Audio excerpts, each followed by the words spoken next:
Welcome back to They Did What? Your source for the internet's craziest, most entertaining stories where I go with them, analyze them, and most certainly make fun of them. Today, I'll be covering part 4 to the story, which is titled, While Wife Was Sneaking Around with Her Lover, Husband Played the Long Game Preparing to Ruin Them. And a shout out to all you guys that let me know there was an update here. This is actually going to consist of the last 2 updates that weren't super long, but he's letting us know what's going on. And as a recap, that's all about the guy who, he's like in his late 50s, so is his wife, 3 kids who are basically 20s, early 30s, adults. And found out that she was having this long affair for like 7 months at least with this coworker of hers, much younger. And obviously it was about the attention and validation, and it blew up in her face. Because when this guy found out, they were out after a concert at a bar, and they were hanging out, and this guy was getting kind of touchy-feely with her. And he ended up cold cocking this guy, knocking him out. It was a big mess, all that. And then this guy connected the dots, found out they were having an affair. And he spent 7 long months gathering evidence, you recall. And now he's done. And he served her the last time, and of course she's now trying to get the kids to see things her way, and the kids aren't falling for it. And our guy is steadfast in that he is divorcing her. And so good for him. So picking up where he left off, he says here, not a very lengthy update here. I received notice Friday that she has retained a lawyer and has informed the court that she has an attorney. Well, she certainly waited to the last minute on that one. The way I understand it, our attorneys will contact the court and it will be assigned to a judge who will set a mediation date. If we can't come to an agreement in mediation, then a hearing before the judge is warranted. Yeah, good luck with them having an agreement. If we can agree on mediation, then the judge reviews it, and if they agree, it's fair, and then they sign off on it. We will wait 30 days, and then it's over with. Divorced. My lawyer believes the best case scenario is either right before Christmas or the middle of January. Oh, what a great Christmas present. So yeah, just like that, she has blown up our lives. Our kids' lives, our grandkids' lives. Possibly 2, maybe 3 other marriages. Hope you're proud of yourself, honey. Remember, her best friend was also cheating on her husband with like the school teacher, and this guy went and told the best friend's husband, and then this dude's wife yelled at him for ruining their family even though her friend was cheating. No accountability. Nothing else really, no contact, no word for the OBS. No word from BFF's husband. It's been blissfully quiet, and I'm feeling a lot less stressed. The kids have been great and have not even mentioned their mother. As I said before, the complete ghosting is not something I can maintain, but I'm all for continuing as long as I can. Well, that's really good. I mean, all things considered, this guy is really handling this well. I mean, remember, he is a father and grandfather, and he spent a lifetime with this woman, and he's dealing with it as is. Now, his next update, he says here, this was done actually this morning, I believe. He says, not much of an update here. I just want to let everybody know I appreciate their encouragement and advice. I've tried to answer everybody's questions to the best of my ability without invading any of my family members' privacy. The update is the lawyers are now talking about mediation. I've been informed by my lawyer that my soon-to-be ex wants a face-to-face meeting with me prior to mediation. Of course she does, because we all know what she's going to do. She's going to cry, and she's going to promise him the world and hope that her waterworks and her promises can manipulate him into backing away from the divorce and giving them a second shot.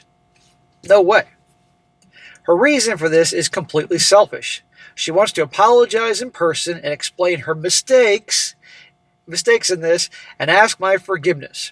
In return, she will agree to do whatever division of assets I want. Sure, okay.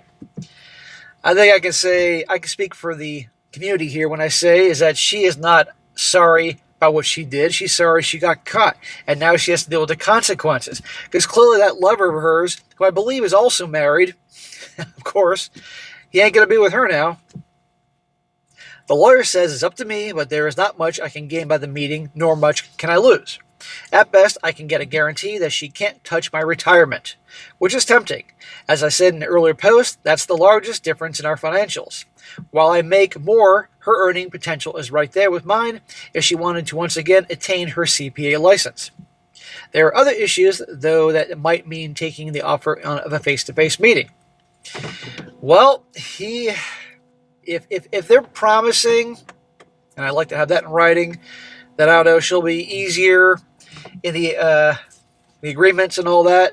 If he meets her, that's nice long term, but I wouldn't trust her any further I can throw. I wouldn't trust her attorney any further I can throw. But if his lawyer's a good one, I should listen to his lawyer.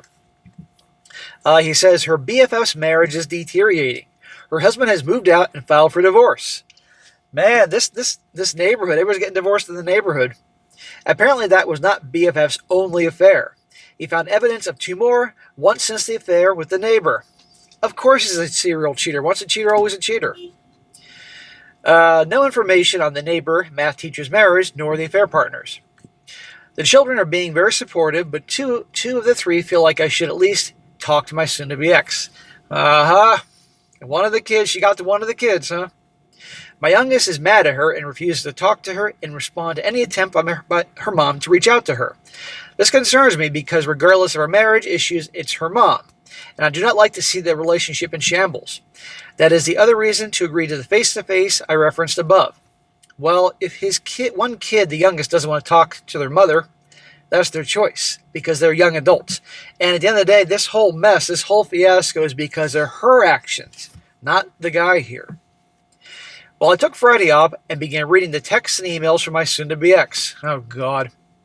I finished yesterday, and it was a crazy read.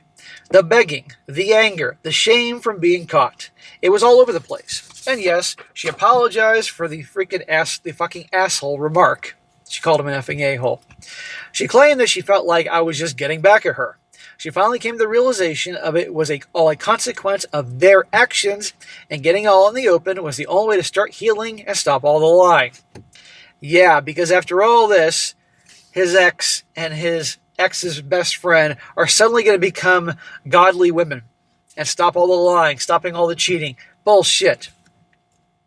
But as I read all this, I was struck by how pathetic she is and how far she has fallen. She is a smart woman, but fell for the attention and thrill of being desired.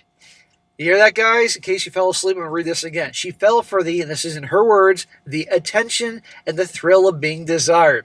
What I tell you about attention and validation being a drug, and women crave it, not just when they're young. They crave that their whole lives. She's in her late 50s.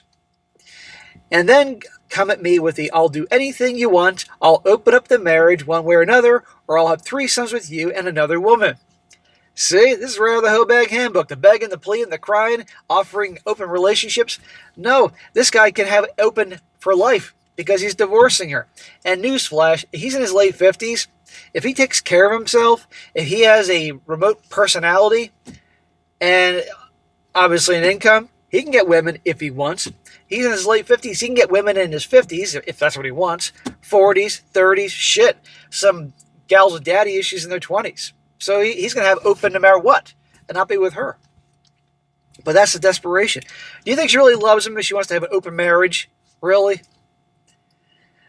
It was never acted on. It was an old reference to when we were younger and spoke about things we would do sexually within our marriage. It was never acted nor was I ever expecting her to do this. She mentioned that early on in their marriage. What does that say? It was just talk. She talks about wanting to grow old together, helping to raise our grandkids, traveling, how much she misses me. Well, she should have thought about that when she was enjoying the attention and the thrill of being desired. Well, I have questions. What did you think was going to happen when I found out? What was the end game here? Did you ever once cross your mind that you would be doing what you were doing would literally kill me inside and destroy our lives together? How did you expect me to get over this? How can I trust you again? Because she'd probably say, I was in the affair fog, and I wasn't thinking straight, and it was my emotions. To be fair, in her later text and email, she's showing what looks like remorse. Apparently, she started therapy, and her therapist has been holding her accountable for her stuff. Well, then that's a good therapist, because they usually hold the guys accountable, even though the guys didn't do anything. She's been texting every single morning saying she loves me and she misses me and how sorry she is for what she did. And every evening I get a goodnight text saying the same thing. Well, that's the highlights. Not much, but it helps when I write it out. So there you go. And frankly, I don't know why this guy isn't blocking her at this point. That would just get on my fucking nerves. You know, we're not getting back together. End of story.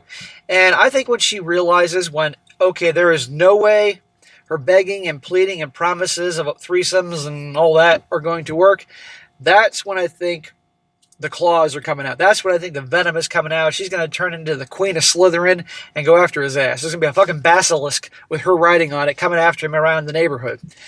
But I'm sure we'll see that in part 5, 6, or 7.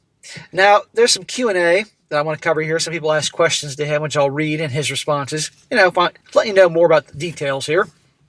One guy says, this may be a bit too personal, but I'm curious as to how she justified this affair in her mind. She seems like an intelligent woman, just a former CPA. She had to know what she was doing was morally wrong. She had to know that what she was doing would hurt you, especially after her affair partner attacked you. She had to know how having an affair with another married man, just a few years older with her son, older than her son, would be viewed by her peers. She also had to know that she might blow up the relationship with her kids and grandkids. Yes, she kept going, blah, blah, blah. And our guy here says, no, she never blamed me. In my opinion, I think midlife crisis, identity crisis, whatever you label it, whatever you want to put on that. Someone not dealing with their own personal aging or mortality. The thrill of somebody younger and finding her attractive, I don't really have an answer. Maybe at some point I'll ask, but honestly, it's not on my list of priorities right now. But you are right, she had a life many women would dream about. She threw it all away. Yeah, she did throw it all away. But the old joke about, I can't remember the exact words, but basically men will sacrifice everything for their family, and women will sacrifice their family for themselves or their happiness or some shit like that. Another guy says to him, how did the affair partner know you'd be at the location? Did your wife call for help when you were ambushed? She distanced herself from the affair partner because if drunk and disorderly or being implicated in assault and battery, she could lose her license. Your wife is scared. Even a civil suit by you against the AP could cause problems for her license. And he says, the affair partner didn't know as far as I knew. It was just a chance meeting. I would guess he knew we were going to the concert, but I don't know that. He's a salesman, and my wife is no longer a CPA. She was prior to being a stay-at-home mom for a number of years. While her CPA now would surely benefit her, it was not needed for her current work. So this guy was a salesman. Big surprise. He's a sleazy salesman. And another guy responds saying, he's a salesman. How in hell did he keep his job after assaulting you, unprovoked, and going back to work looking like his face was hit with an anvil from your brother-in-law? There should have been an investigation followed by termination unless he's a sleazy used car salesman. And our guy responds, I'm not sure what story he told. It's not like he's the only person employed by a company that has been drunk and arrested. I really don't think it would have mattered if he had told the truth and if he was in a bar fight. The only thing that would have affected his job is the affair, and that only because they engaged in inappropriate behavior while at work. They are not in the same department nor in direct subordinate of each other. And another comment, a guy says, it looks like you've managed over a month without face-to-face contact with her. I know you referenced some texts here and there, but still good going. How do you feel? Still stunned she hasn't made more of an effort to find you, turn up where you are living, etc., etc. And he says here, she's put in the effort, but mainly through my sister and the kids, none of which are telling. Another guy says, has she been silent since you, the piece of shit text?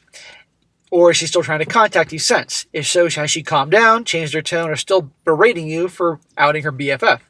And he responds, well, last week she started the apologies again. I'm not responding nor reading them. I just see the preview and the email she sends.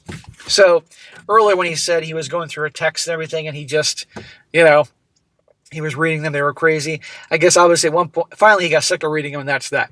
So anyhow, guys, nothing major, but you guys emailed me, wanted no updates. So that's what's going on with our guy here. It's just another bro discovering his marriage wasn't what it was. She's not what he thought she was.